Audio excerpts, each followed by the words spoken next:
My name is Barbara Brown Taylor, and it's my privilege to welcome you this afternoon to the second of the Beecher Lectures, The Preacher in Purgatory. I did not expect to be the first at this microphone. I thought someone before me would say more official things. It is my privilege this afternoon to introduce to you, for the first time and once again, Dr. Peter Hawkins, for whom I've composed a kind of love poem, I guess.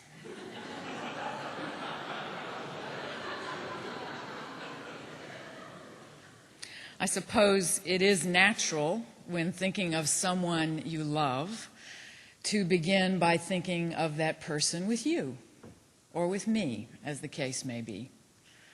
Peter, 8 years into his teaching at YDS, coming to Atlanta to preach at my ordination to the priesthood.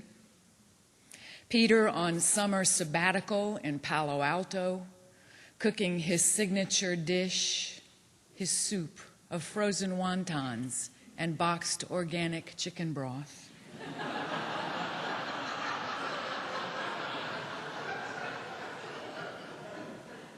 Peter on a tour through the South, asleep under a quilt on my front porch swing with Yonah Mountain and my boy cat Merlin asleep at his feet. Peter, distinguished professor at Boston University, paying his own way to Demarest, Georgia, to talk to 18 undergraduate students at Piedmont College about Dante. As I recall, I gave him 40 minutes to sum up the Divine Comedy. What I remember is that he began to speak, and the whole room fell silent under the spell of his voice, and then he stopped speaking. And I looked at my watch and was amazed not only to find that time had passed, but also that he had stopped at 10:10 on the dot while all our jaws hung open. So I get here where the applause goes on, and where people consent to sit in distant classrooms watching you, Peter, on video monitors rather than miss a single word you say. I get here where one of your own 9 godchildren has come to hear you with her mother, whom you also taught, where all these faces light up to think that they have only 9 more months to wait until you are reborn on this campus. And it is hard, Peter, it is hard to realize that you are the sort of person who makes hundreds of people feel as singularly loved and valued as you have made me feel for these 31 years. So what a pleasure to introduce you to those who know this and those who do not. What a rich moment to be invited publicly to thank you for being the kind of scholar who somehow helps the rest of us feel smarter instead of stupider, for being a person of faith who regularly turns his heart inside out for those whose faith has died hard, for being the kind of friend who shows the rest of us what it's like to turn friendship into a vocation that is as necessary for the healing of the world as leading nations or churches. You said something nice yesterday, Peter, about everyone sitting in front of you, honoring them for their long practice of ministry, which you said, I've never had. Oh, really?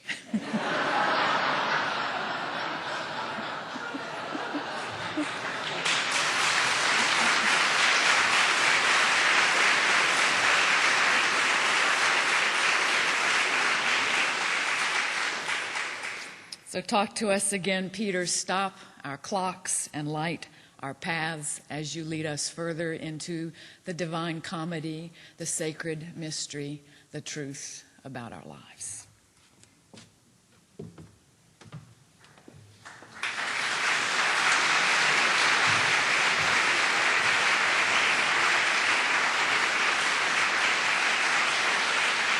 Thank you.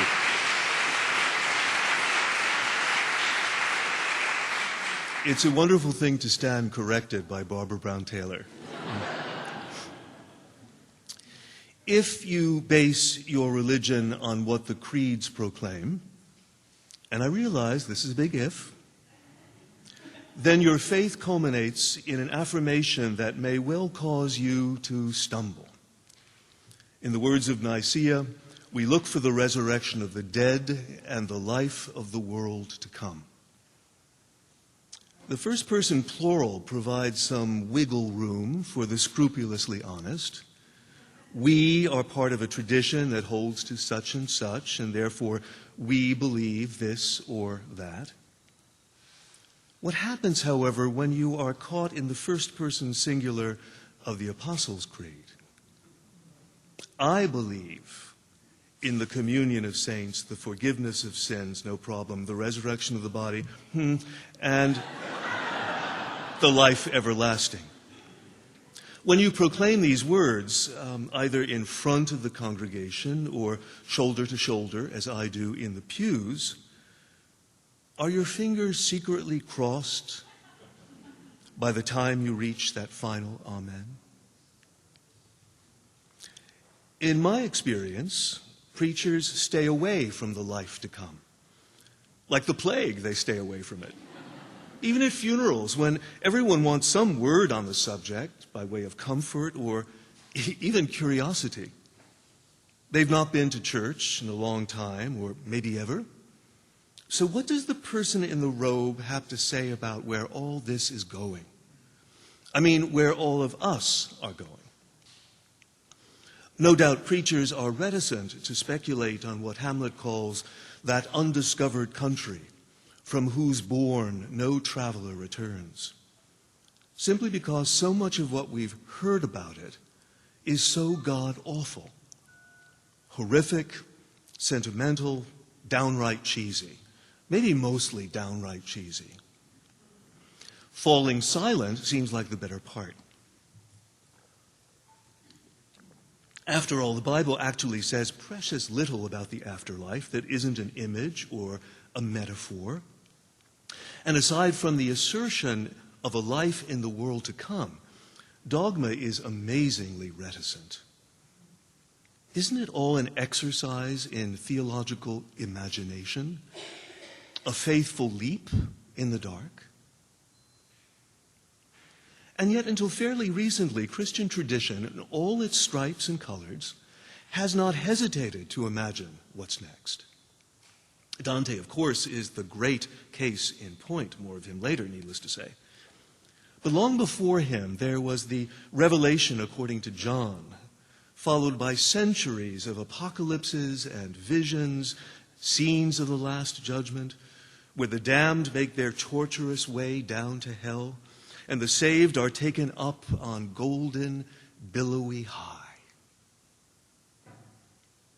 Nor should we forget the sheer volume of sermons, Catholic and Protestant, which over the generations have alternately threatened the wide and bottomless pit, got a little of that yesterday, or transported the listener to heaven, a world of love, one of the great other Jonathan Edwards sermons. Eschatology still fuels the Halloween house phenomenon and the Left Behind novels and movies. Every day it motivates legions of Jehovah's Witnesses and Mormon missionaries to pound the pavement. But do any of us really have a hope in the world to come that would give us a reason to share it at all, let alone with urgency? We have decided to leave well enough alone in a desire to distance ourselves from terror and fantasy. But while we've been doing this, the afterlife has been taken up by a vengeance, and not only by groups that are increasing and multiplying by the information highway and the global marketplace. Inquiring minds want to know, even if the preacher doesn't want to say. Just think of the tabloids we all nervously read at the supermarket checkout, or the occasional PBS or Barbara Walters TV special, or the overflowing spirituality and speculation aisles of the chain bookstores, or the spectral realm of the internet itself. Now, the priest at an Episcopal burial of the dead service may speak poetically about an entrance into the land of light and joy, or about going from strength to strength, or by being received into the arms of mercy, a personal favorite. But there are folks out there who have built careers, not to mention fortunes, around 23 minutes in hell, Bill Wiese, or 90 minutes in heaven, Don Piper, number 2 for the 47th consecutive week on the New York Times bestseller list. 90 minutes in heaven. There are others like Ian McCormick who have had a glimpse of eternity, or H.A. Baker, visions beyond the veil. Or there are those who have been led by Jesus, as claims a Mary Kay Baxter in several languages, to have been taken on a tour of heaven and hell, and for over 40 consecutive nights. You can have this for $29.99. It's not necessary to take an internet walk on the wild side to encounter this preoccupation with the life to come, maybe everywhere except in church. It's a preoccupation as familiar as any life after life narrative. Whenever someone discovers the undiscovered country and brings us back a scenario that is as familiar as the back of your hand, you know it. The whiff of sulfur and harrowing screams, or the glowing door opening into outstretched, welcoming arms. Now, yesterday afternoon, I imagined Henry Ward Beecher spinning in his grave during my lecture on the preacher in hell. Such was his great antipathy for the infernal bugbear.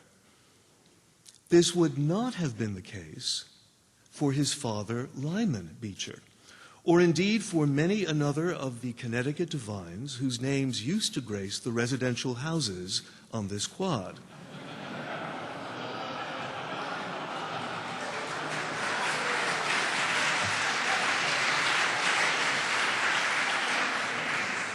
For them, preaching about the life to come was a staple of their ministry. You might even say it was the ultimate point of their preaching, the purpose of their vocation. Now, times have changed. And yet, when it comes this afternoon to take up the preacher in Purgatory, there is, I would bet, no Protestant gravesite in Connecticut of a certain age that should be considered entirely safe. Least of all, New Haven's Grove Street Cemetery, where the bones of Lyman Beecher await the resurrection of the flesh. Who knows what kind of seismic rumbling is going to shake the foundations as Purgatory is talked about in Marquand Chapel? When it comes to any talk about the refining fires as a place of post-mortem expiation, let alone as an opportunity for intercession, the venerable New England cloud of witnesses I have been invoking might very well collectively rise up before the Last Judgment to cry out with King Lear, never, never, never, never, never.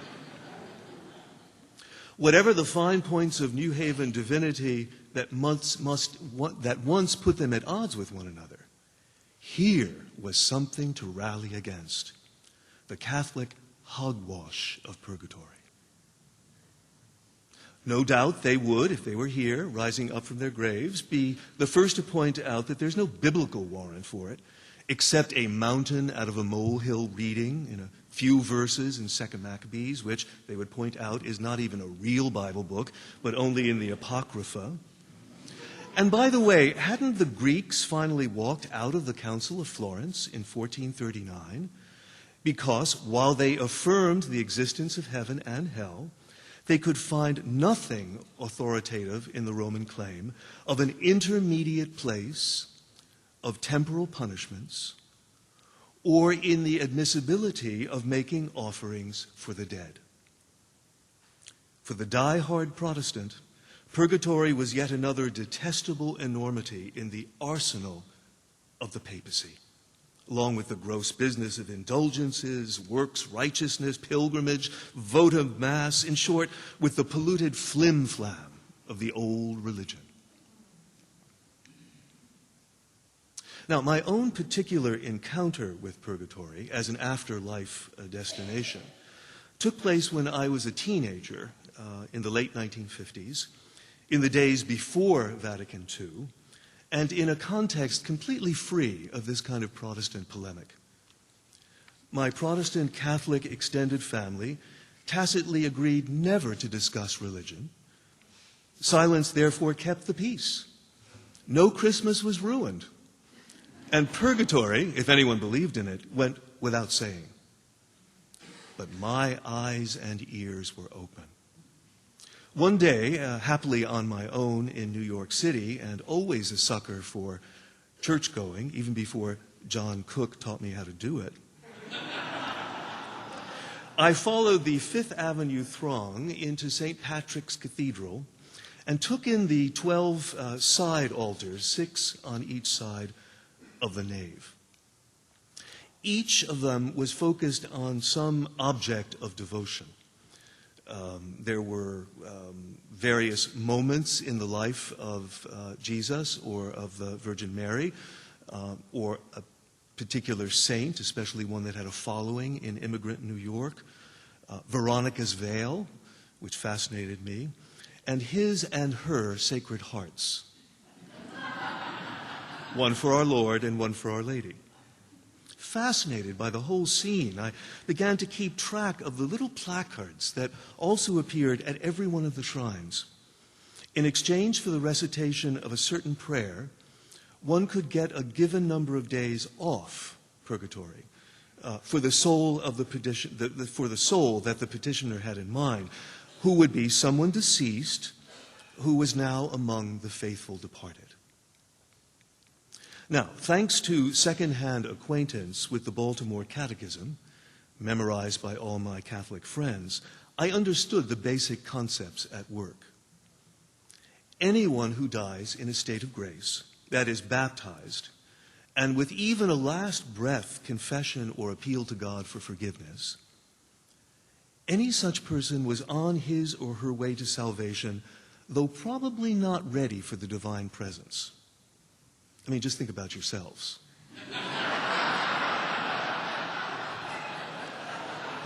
Except for those very few whose entire lives had been an extended practice of contrition. Except for them. Most people would die owing a debt for sins that had not been sufficiently repented. Divine justice, as the Catechism said, demanded satisfaction. So too did divine perfection. Furthermore, since an encounter with God required absolute purity, the rank and filed soul, you, me, would need to be cleansed of a lifetime's accretion of sin before the promised face-to-face vision with the Trinity could be enjoyed. There was work to be done, and purgatory was the place to do it. Now, insofar as I had any grasp of the afterlife, not really ever having heard about it in church, this made wonderful sense. By my teens, I had found the notion of an eternal hell unworthy of God. Heaven, an article of faith I was eager to affirm, was only a luminous cloud of not knowing. Purgatory offered an acceptable kind of punishment. The suffering it entailed was for a purpose, not torture as an end to itself. Furthermore, the souls of the faithful departed could grow gradually beyond their life's limitations. They could make progress, a concept dear to an American boy. Best of all, for those of us still alive, purgatory offered the opportunity to perform works of love for those we keep on loving after their deaths. Suddenly, the communion of saints became vivid to me. and with it the possibility that we could help those who had died, even as we were told to help them when they were alive, by praying for them. Mourners needn't be limited to keening or keeping stiff upper lips or telling poignant or embarrassing stories about the deceased. We could name them before God. We could remember them at the Eucharist along with angels, archangels, and all the company of heaven. Nonetheless, I had a hard time with the notion that grace could be worked in as efficient a way as the side altar prayer exchange seemed to suggest. I was also troubled by the idea that there were days in the afterlife that sped by in response to prayers recited. The mechanics were disturbing. Therefore, no matter how provocative my walkabout in St. Patrick's may have been, I left that cathedral that day with a sense that Purgatory, like First Communion outfits, meatless Fridays, and weeping statues, which surrounded me in my Queen's boyhood, were all meant for my Roman Catholic friends, not for me. But then, in 1988, I had a vision. I am sorry to report no lifting of the veil for 23 minutes, let alone for 90. I had instead an unforgettable insight into what purgatory might mean, or even, for all I know, what purgatory might be. What I discovered was neither a place nor a state of consciousness, pace Henry Ward Beecher, John Paul II from yesterday. Rather, it was a scenario, or better yet, a jerky sequence of images such as you might see on a surveillance camera footage. It was a glimpse into something. Now, a little background. My father died in 1988, by which time my parents had been relocated by me from New York to West Hartford. And the extended family of Hawkinses and Dubeshes had dwindled to a handful of people I hardly knew. Because a year had gone by since Dad's death, and nobody had gotten around to organizing a proper funeral, I felt, out of a primitive sense of what the dead are owed, that I needed to do something. I asked the parish priest at New Haven's Christ Church if it would be possible to offer the next Saturday, 9 a.m. Eucharist in memory of my father. I honestly wasn't sure what I was asking for, only that I knew that it was time to get those ashes out of the closet.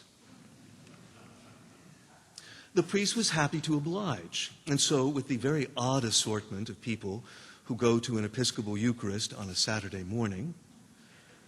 Why isn't there more laughter on that? Okay. We prayed for the repose of Thomas William Hawkins.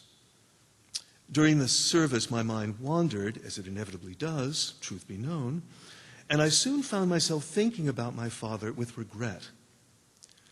Ours had not been a relationship made in heaven, nor had I ever reconciled myself to the extraordinary caution that characterized his life. Anything new was suspicious. Everything cost too much. Taking risks, living improvidently, well, that's what other people did. Name your ethnic group. They were not Hawkinses. Imagine my surprise then when at some point in the liturgy I suddenly saw Dad in what looked like a casino, gleefully wasting money with a zest I had never actually seen in him, of any kind. He was a depressed survivor of the Depression, always pathologically careful not to spend. Money was to be held on to. It was to be saved for a rainy day, or simply saved. It was never wasted. But there he was, in the fluorescent light of a gambling hall, quarters flying, one-armed bandits pumping away, as if there were no tomorrow. He was definitely not, as the undertakers say, in repose. He was a very happy man, and I wanted to know him. When I came to my senses afterward, wisely making no mention of what had happened to the priest, I wondered if I had seen Dad in purgatory. Dad as he learned to let go and have fun, no longer burdened by the need to save, but free at last to be crazy and irresponsible. At first, playing the slot machines would have been painful, very painful, because wasting money was, so to speak, against my father's religion. But maybe this is what happens to you when you die. The arms of mercy that receive you set you loose in a place where you would not otherwise be caught dead.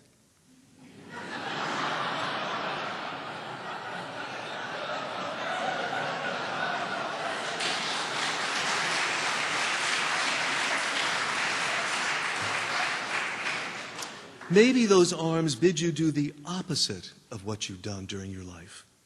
Nudge you to the other side of the territory that you had mistakenly confused as reality.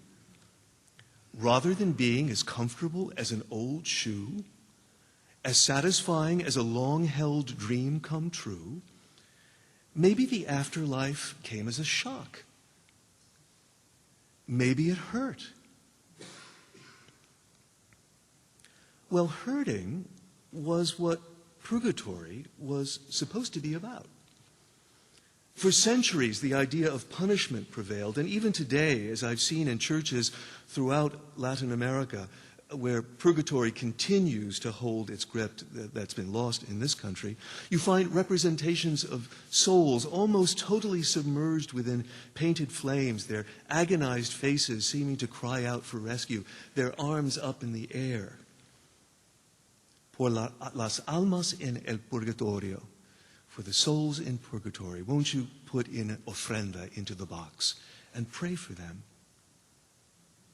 The great medieval theologians were happy to stay with the significance of purgation and let the afterlife location and mechanics rest in peace. Popular preachers, however, outdid themselves with the hair-raising descriptions of what went on in purgatory. It was most often assumed to be subterranean, ghastly, an antechamber to hell. In fact, like hell in every way, except for duration and purpose. Its purpose was not about torture, but about transformation, even though it hurt.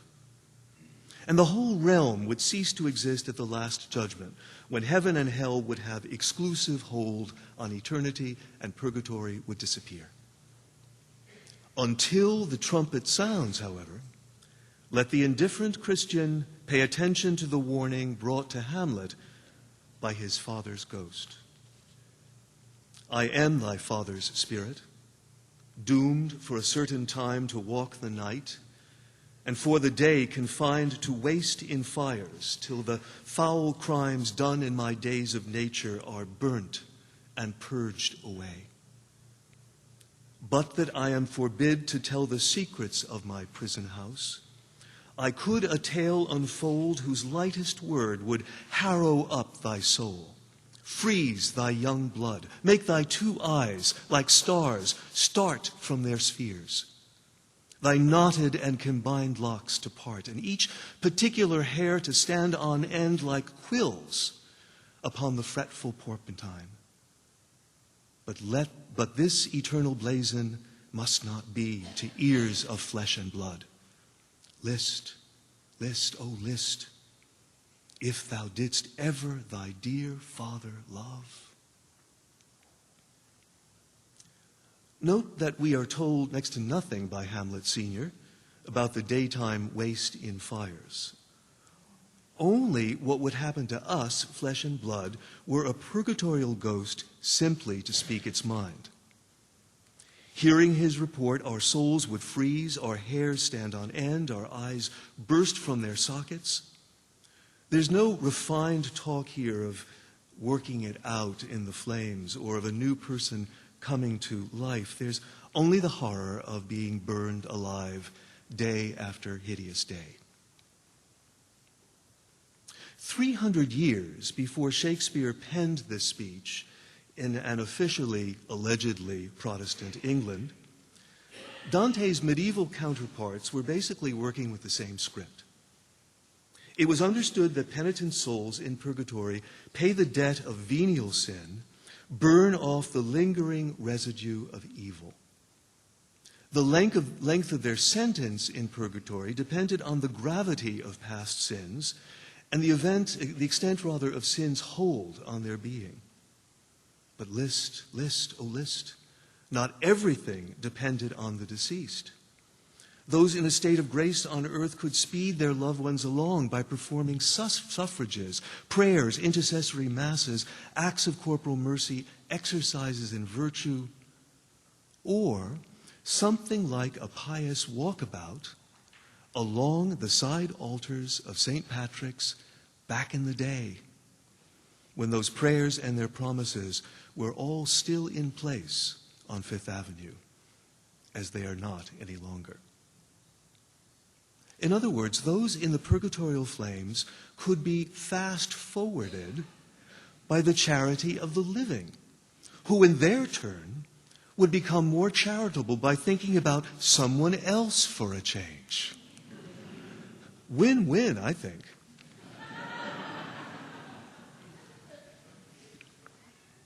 Whereas Dante accepted these basic theological premises, he completely altered the atmosphere of purgatory.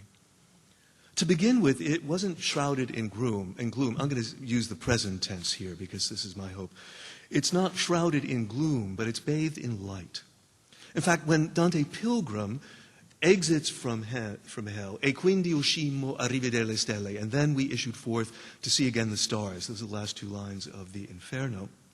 Well, when he arrives in Purgatory, the base of the mountain, just before dawn, he sees the planet Venus, the goddess of love, is making the whole sapphire-hued east smile. The heavens are smiling the glory of God. And from this first starry moment onward, the journey takes place, or bides its time, en plein air, outside. The pilgrim's path is illumined during the day by sun that rises and sets in great beauty. And at night, when the sun is silent, there is a brilliant recompense in luminous planets and constellations. Freed from the claustrophobia of hell, we find ourselves not only new risen from the grave, but part of a whole cosmological pull toward the heavens that keeps moving everybody up. At the base of the mountain stretches a waiting area. This is completely Dante's invention, by the way. A waiting area for those who died, but with a scant repentance. Those who were excommunicated by the church. They're there, but they were excommunicated, and they have to wait there for a while. Those who died violently and unprepared. Men caught in the midst of the battlefield. A woman thrown out of an upper-story window by a husband who wanted to kill her and get her out of the way. Used to be called divorce Italian style. Yeah. Or others still who neglected their moral reckoning until the end. Now, these souls ripen in this space, this antipurgatory. And as they do so, they develop the spiritual strength that's necessary to get serious, Don, to begin the serious work of rebirth. You're not ready in this Dante's picture, most of us, to do this when you die. You have to work up to getting serious. When they're ready to do so, they work their way up the terraced walkways of a mountain, each terrace dedicated to one of the 7 deadly sins.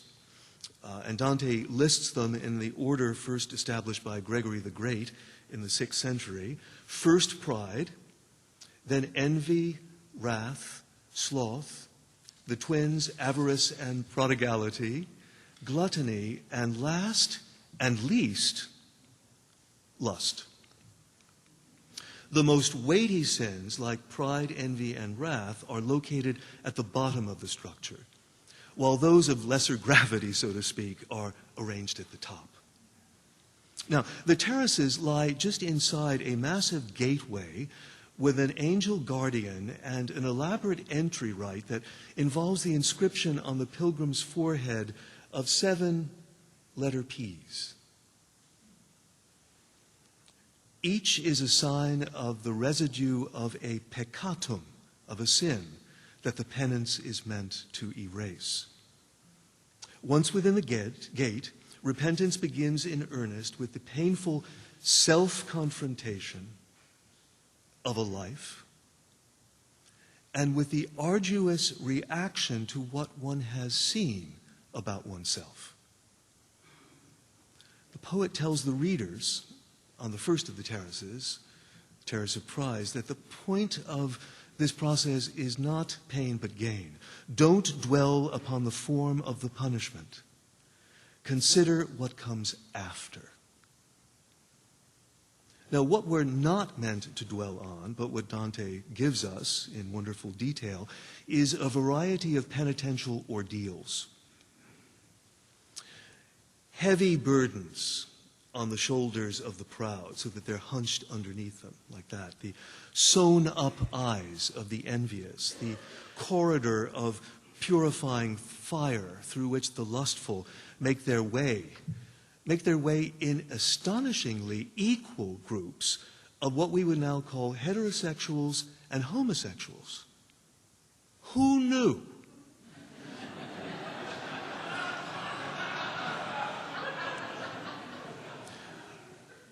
To see each penance enacted, however, is also to see how the ordeal will end.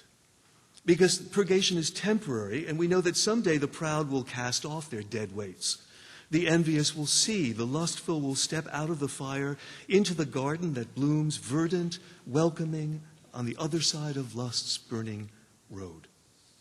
Far from being a prison house, which is the tradition that Dante had to work with, Purgatory is, well, it's all of these things. It's a hospital for the healing of brokenness,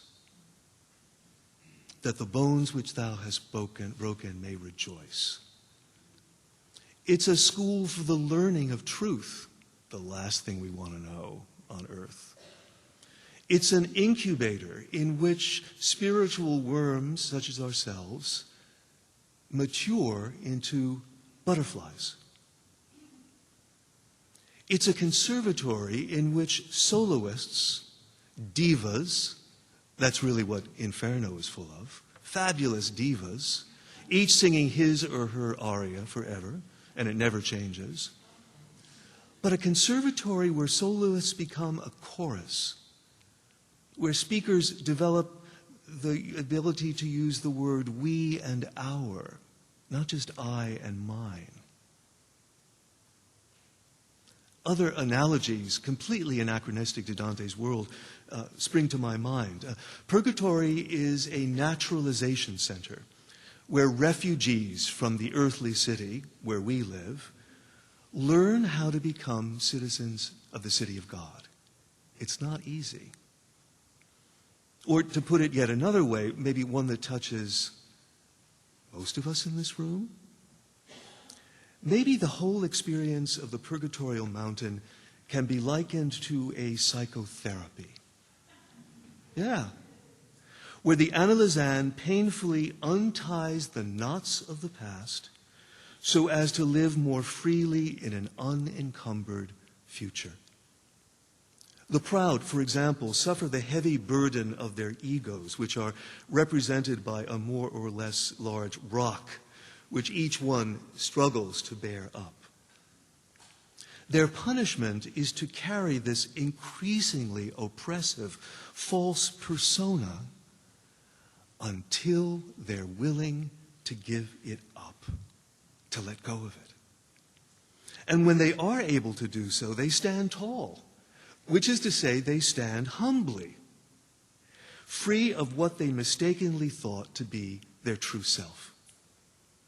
Thus, the imprisonment of the vice is transformed into the freedom of the virtue. Now, how quickly this liberation takes place depends on the individual soul and on the assistance that he or she is given within the communion of saints. As we've seen, the church calculated time in purgatory as a sentence measured out in years and even days. You served your time and then were freed. Dante also avails himself of this concept on occasion. But the overall spirit of the Purgatorio doesn't emphasize the calculation of years to be spent. We understand that the proud are released from their burdensome egos, not so much in answer to some external clock, as in response to their own maturation. They will terminate, to recall the analogy of psychoanalysis, when their spiritual work, their conversion of vice into virtue is complete. When that happy time arrives, they get up from the couch and walk. Or, in the poem, when they reach that point, the mountain shakes with joy as the other penitents sing out Gloria in excelsis Deo, as they did at the nativity of Christ, because the soul has indeed been reborn. Now, at the summit of this entire structure stands the Garden of Eden, the nest into which humankind was born and into which the purged souls celebrate their rebirth before moving on to the heavenly paradise, tomorrow's lecture. And it's in Eden that Dante stages, quite elaborately, a reunion with his earthly beloved, the person who opened him beyond himself to the presence of God. According to Dante's spiritual autobiography, a work called the Vita Nuova, Beatrice overwhelmed him from the moment in their childhood when he first set eyes on her. He says, he recalls, "Oh, here is one who is mightier than myself." The first beginning of narcissism's decline, another person. Right? After her death, she returns to him in a series of dreams within the Vita Nuova, and then in a vision of herself in divine glory that is so beyond his powers to describe that he has to defer writing it until a later time. It's the writing of the Commedia, roughly 15 years after the Vita Nuova, that becomes that occasion. It is Beatrice who activates the pilgrim's journey to God at the very beginning of the narrative. And it's the prospect of seeing her again that enables him to descend into hell and then endure the pains of purgatory.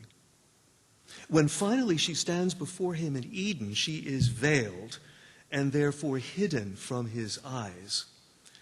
Nonetheless, she is unmistakably herself.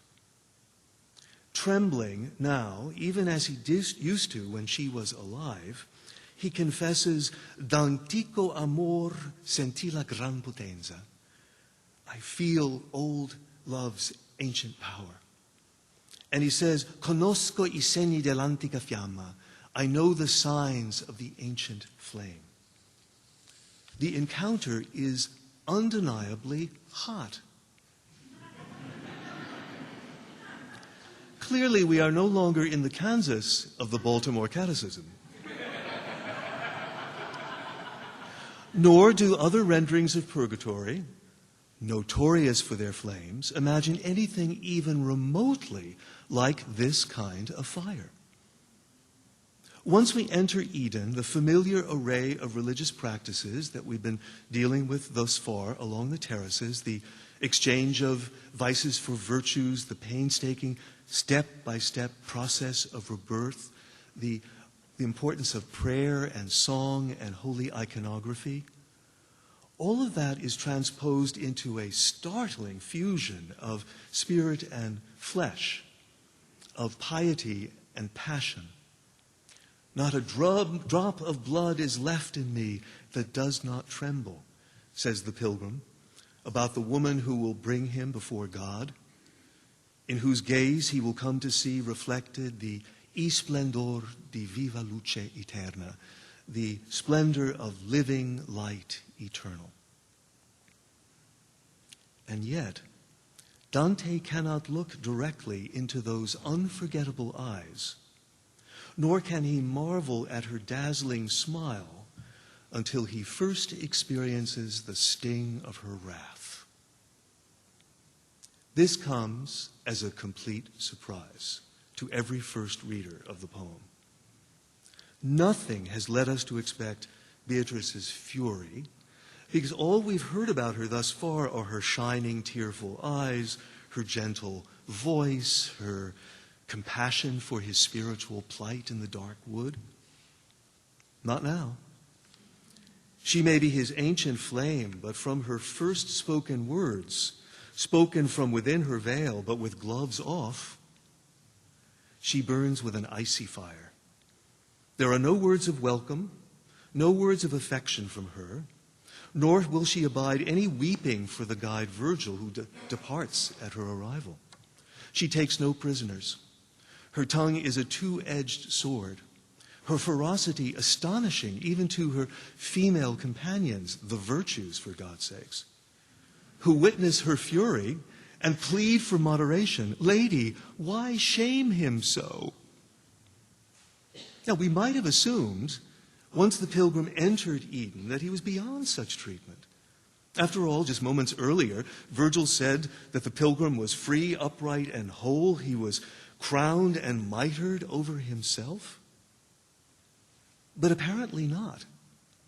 If Dante's experience is anything to go on, Purgatory requires not only a general purification of the sins of the past, but a very personal confrontation with those who we have been most close to in our lives, and inevitably, therefore, those we've hurt most. As confrontations go, this one is not pretty. Beatrice rails against Dante's failure to make anything out of what he'd been given. Not only was he richly blessed in talent and opportunity, but quite specifically in the gift of her love, in the gift of their love. Once she died, was no longer in the flesh. He was given dreams, he was given visions, he was given all sorts of inspiration, everything intended to bring him back to the true path of Eros, the path they had charted together. Instead, he lost himself in false images of the good by following una via non vera. Why? Why indeed? I mean, given the build-up, the reader expects some epic betrayal, some carefully mounted excuse from him. Instead, the pilgrim answers through his tears, present things with their false pleasures turned my steps aside as soon as your countenance was hidden.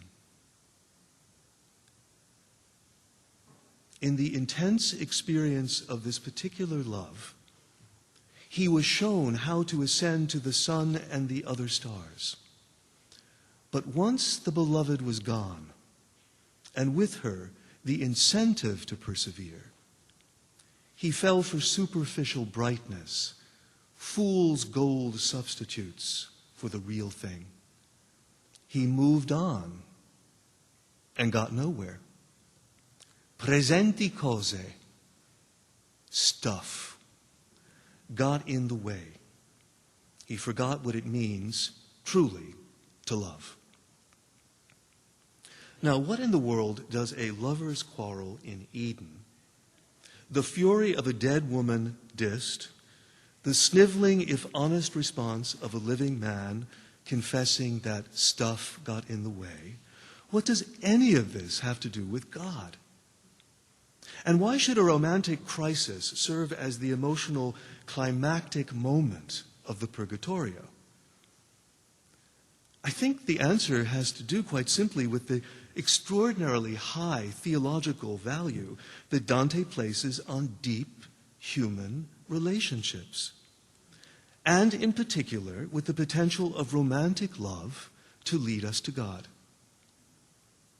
Working against negative attitudes toward Eros that are as much classical as Christian, that dismiss Eros as the source of madness, destruction, or the nearest occasion of sin.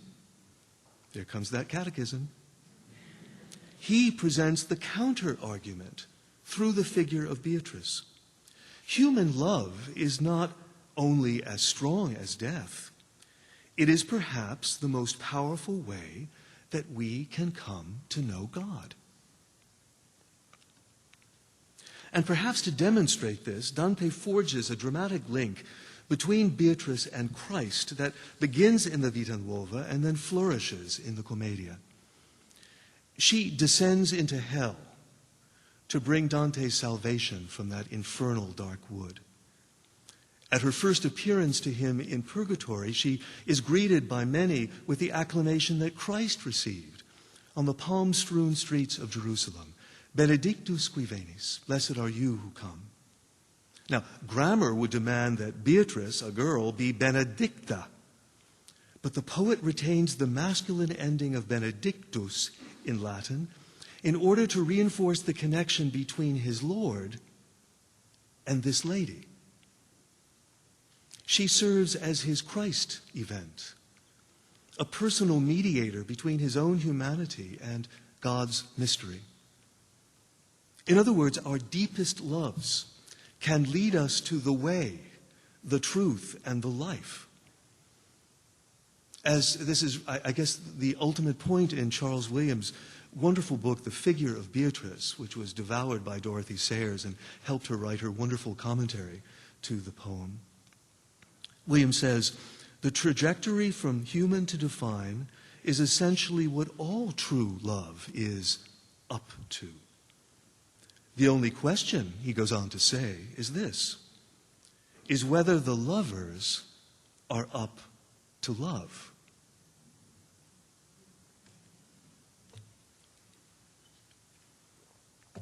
Theological eros is heady business.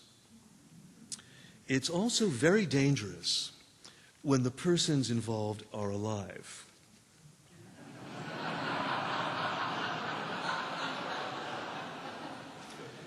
In the flesh and swept away, when they have not yet gone through the process of self-examination and transformation that the Purgatorio entails. In short, when they're like us, or like Henry Ward Beecher, who went into meltdown when it turned out that playing with the theological erotic meant playing with fire. No one involved, and there were many, was left unsinged. The scandal was in its kindling stage when Beecher first came to New Haven to deliver the first inaugural Beecher Lecture in 1871. His latest biographer, Debbie Applegate, refers to this time, the early 70s, as the beginning of Beecher's descent into his personal purgatory. In many ways, it was long overdue. Throughout his ministry, first in the frontier country of Indiana, and then in Brooklyn, there had been various rumors of adultery. According to Applegate, Beecher probably fathered at least one love child, apart from the legitimate 10 he had with his miserable wife, Eunice. All of this caught up with him, however, when newspaperman Theodore Tilton began more and more openly to charge that his pastor, the most famous man in America, who drew the likes of Walt Whitman, Abraham Lincoln, and Mark Twain to his church, was himself a master of infidelity, a wolf in cleric's clothing. Quote, "I am reliably assured," said Tilton, "that Beecher preaches to 7 or 8 of his mistresses every Sunday evening." The press of the time, as of in ours, love this sort of thing. Clerical indiscretions are always welcome news. Not surprisingly, the number of reputed mistresses in the pews morning and evening grew with every retelling, from 7 or 8 to a dozen to 40. Now, Tilton was not only outraged as a Plymouth Church parishioner, he also spoke as a husband who believed that Beecher had stolen his wife, Elizabeth's affections, had played on her sympathies by complaining about his own unhappy marriage, and bewitched her with pious talk. He, said Tilton, took advantage of her orthodox views to make them the net and mesh in which he ensnared her. More than lust, in other words, it was religion that was the root of their affair. They were years courting each other by mutual piety, Tilton maintained, with Beecher assuring the gullible Elizabeth that God would never blame them for what was, after all, a high religious love, a passion rooted in companionship of mind and in the Christian gospel of love, which soared above both the vulgar and the conventional. According to Elizabeth, their intimacy was, quote, as natural and sincere an expression of love as words of endearment. She knew herself to be spotless and chaste, as indeed her pastor repeatedly told her that she was. He also insisted that they keep the relationship a secret, lest lower minds poison and spoil what was so beautiful. Mrs. Tilton suffered from this subterfuge, which Beecher preferred to call nest hiding. Of course, with people so relentlessly self-dramatizing, not to mention forever in the public eye as this crew, nothing remained hidden for very long. Gossip turned into print, with accusations that Plymouth Church was a hotbed of free love. Compromising letters were hidden and then handed around. Copious tears were shed during impassioned interviews, and charges either believed or disbelieved by people who felt that they needed, in the case of the celebrated Reverend Beecher, to take sides. All of this, as I mentioned earlier, was coming to a boil precisely during those years, 1871 to 1874, when Beecher made his regular way to New Haven to deliver the lectures dedicated to the memory of his father. Only a year after his final lecture in 1875, the Brooklyn Civil Court in Chamber 2 heard Theodore Tilton v. Henry Ward Beecher, action for criminal conversation.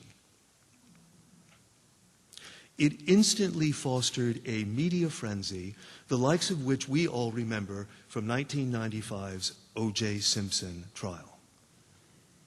In the end, the jury couldn't reach a verdict. There was absolutely nothing that stood beyond a reasonable doubt. Beecher exited the courthouse victorious, yet leaving behind him a compromised reputation and a wake of ruined lives. What actually took place, who knows? Adultery in the heart or between the sheets? Historians remain unclear about what exactly happened between him and Elizabeth Tilton, or with the 7 or 8 or dozen or 40 women in Plymouth Church who allegedly were his mistresses. No one knows for sure if the gospel of love ever went from push to shove.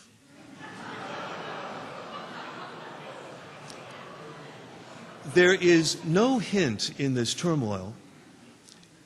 There's no hint of this turmoil in the published transcripts of Beecher's Yale lectures on preaching, which I have gone through. Not a hint. But you have only to read his letters from this period to know the cost of the seemingly endless controversy, when not only his vocation was at stake, but the public adulation that he craved, and which may have meant more to him than truth. He confided to Frank Moulton, a once trusted friend, "Nothing can possibly be so bad as the horror of this great darkness, the darkness in which I spend much of my time. I look upon death as sweeter faced than any friend I have in the world. Life would be pleasant if I could see that rebuilt which is shattered. But to live on the sharp and ragged edge of anxiety, remorse, fear, despair, and yet to put on all the appearances of serenity and happiness, it cannot be endured much longer. Yet for all of this, Beecher's public composure, both in the church and in the courtroom, was sure. The Plymouth congregation not only embraced him, but raised his already princely salary, annual, of $20,000 to the unthinkable $100,000 to help defray expenses that he had incurred during the awful trial. Until his death in 1887, he kept a full schedule of preaching, of writing, of lecturing, at home and abroad. He championed the theory of evolution, and he continued to throw himself into political controversy, into notoriety. It was a lifetime predilection. In Greenwood Cemetery in Brooklyn, the biblical epitaph on his tombstone reads, "He thinketh no evil."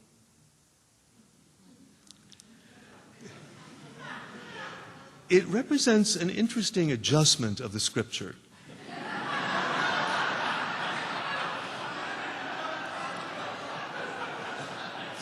A switch of subject to himself and away from the virtue celebrated by St. Paul in 1 Corinthians 13:5, where we're told that charity doth not behave itself unseemly, seeketh not her own, is not easily provoked, thinketh no evil.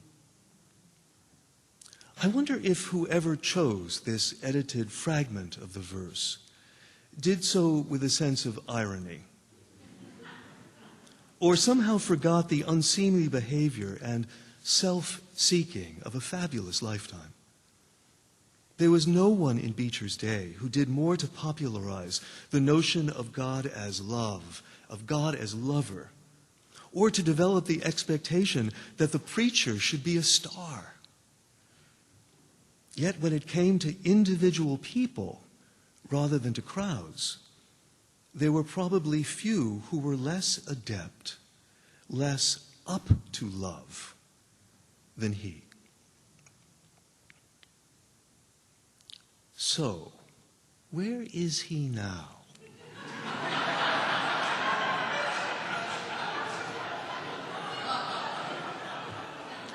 This brilliant, curious soul among the ragamuffin communion of saints? None of us can say. But if there is a purgatory, and if it is anything like the one Dante imagined, spiraling its way up the 7-story mountain, then Brother Henry is no doubt in the blessed company of redeemed sinners, all arduously working out their own salvation. Is he on the terrace of pride, shouldering his immense but fragile ego? Or is he groaning along with the avaricious for hoarding his reputation, that idealization of himself which became his personal mammon?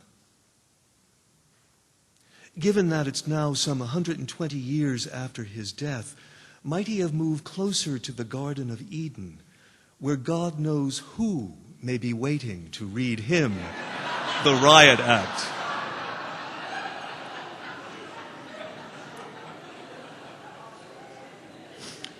Or might he be presently running along the fiery terrace of lust, whose flames burn away all the nonsense that has been thought, spoken, or done in the name of love, and perhaps especially by the golden-tongued?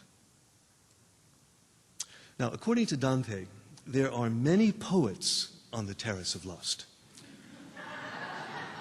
Both straight and gay, all past masters of love. In Purgatory, they are in the process of discovering that most of what they wrote about was at best a partial truth. At worst, it was balderdash. He singles out no clergy in the purgatorial fire, but I see no reason to doubt that there are also preachers in that crowd of voluble speakers and professional wordsmiths. Like poets, preachers also tend to play with fire, which can as easily scar and destroy as illumine, which can so readily start with a carefully controlled insight and then burn out of control with self-deception and fantasy. How quickly the idealized story of Dante and Beatrice can devolve into the reality of the Reverend Beecher and Mrs. Tilton. How little it takes for a stark truth to turn into emotional fog. Because of this, let us with special fervor pray for the souls of the faithful departed who spent their lives in the pulpit talking about matters they only partially understood. And while we are at it, let us pray not only for them, but for those of us who are still at it, still running this earthly course, still trying to learn what it means to be up to love. Thank you.